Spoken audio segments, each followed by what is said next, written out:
नमस्कार दोस्तों, आज की न्यूज में आपका स्वागत है। दोस्तों, भारत की डिफेंस तैयारियों के बारे में 3 बड़ी खबरें आ रही हैं। इन समाचारों का संबंध भारतीय वायुसेना और नेवी दोनों से है और सबसे ज्यादा सरोकार है भारतीय सुरक्षा से, जिसके बाद भारतीय सुरक्षा और भी ज्यादा मजबूत होगी, जिसके लिए सरकार लगातार प्रयास भी कर रही है।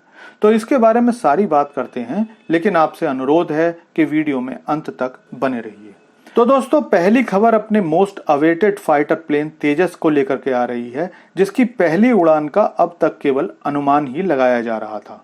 पहले इसे 2024 में होना बताया गया था, लेकिन अमेरिका से इंजन F414 के समझौते के बाद कुछ मीडिया रिपोर्ट्स में कहा जा रहा था कि ये पहली उड़ान 2023 के अंत में भी कर सकता है।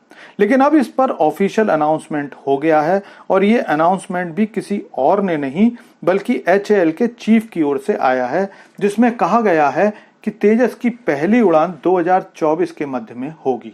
इसके अलावा तेजस MK2 के बारे में भी एक बड़ी खबर आ रही है।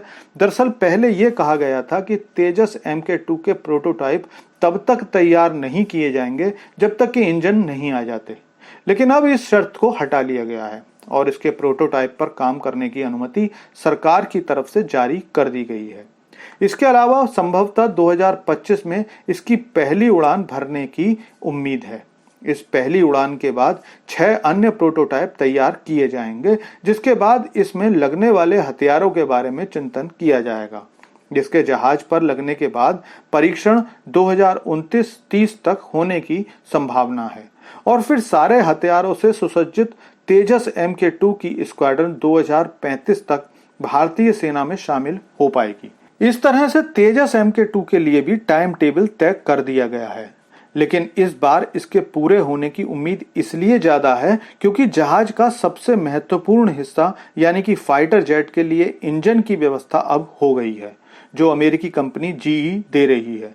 तो उम्मीद करनी चाहिए कि तेजस MK2 प्रोग्राम टाइम से पूरा हो जाएगा। दोस्तों, आगे बढ़ने से पहले आपसे रिक्वेस्ट है कि चैनल को सब्सक्राइब कर लीजिए, क्योंकि यहाँ आपको डिफेंस, फॉरेन पॉलिसी और फाइनेंस पर वीडियोस रोज मिलते हैं। तो दोस्तों, अब आते हैं तीसरी खबर की ओर।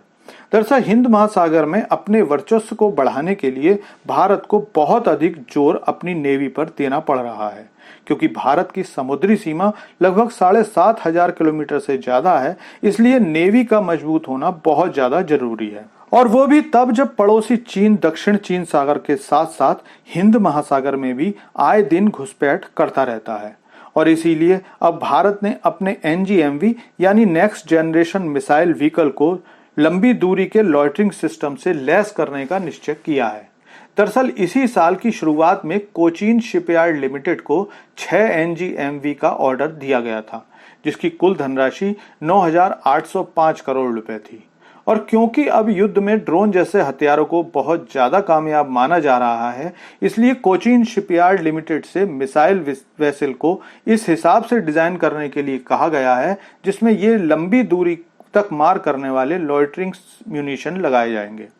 जिन लोगों को लॉयटरिंग म्यूनिशन के बारे में नहीं पता, उनको बता दूं कि एक तरह का ड्रोन होता है जिसे दूर बैठा ऑपरेटर कंट्रोल करता है।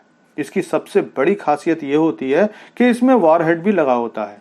जब भी ऑपरेटर को लगता है कि दुश्मन का कोई जहाज, टैंक या कुछ और या कोई भी ऐसा टारगेट जिससे दुश्मन को बड़ा नुकसान पहुंचाया जा सकता है, तो ये ड्रोन उस टारगेट से जाकर टकरा जाता है, जिसके बाद टारगेट ब्लास्ट हो जाता है।